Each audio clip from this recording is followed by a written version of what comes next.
వీరభద్రుడు movie చూడడం కొంచెం late అయింది. మరి సినిమా సంగతి ఏంటంటే జస్ట్ యావరేజ్ నాకనిపించింది. ఫస్ట్ హాఫ్ బాగుంది. సెకండ్ హాఫ్ ఎక్కలేదు. ఫస్ట్ హాఫ్ బాగా తీసి సెకండ్ హాఫ్ ఏంటండి అలా తీశారనిపించింది ఆర్జే బాలాజీ గారు. మనకి ట్రైలర్లో ఒక ఇంపార్టెంట్ విషయం చెప్పలేదు, చూపించలేదు. కాకపోతే ఆ పాయింట్ మెయిన్ చాలా ఇంట్రెస్ట్ క్రియేట్ చేసింది. నేను అది చెప్పట్లేదు, అది స్పాయిలర్ అయింది. రాబరీ కేసు నుంచి స్టార్ట్ అయింది సినిమా.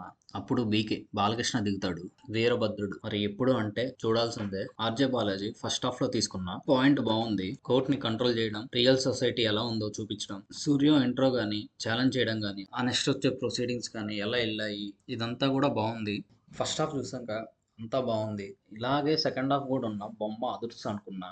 కానీ ఎటెటో తీసుకెళ్లారు. మంచి లైన్ డిస్టర్బ్ చేశారు. ఫ్యాన్ సర్వీస్ చేద్దామని వేరే పార్ట్ తీసుకున్నారు. తర్వాత ఫైట్స్ అన్ని పెట్టుకున్నారు. ఇంట్రెస్టింగ్ పాయింట్ ఏం లేకుండా. సో ఇక్కడ అంతా పోయింది.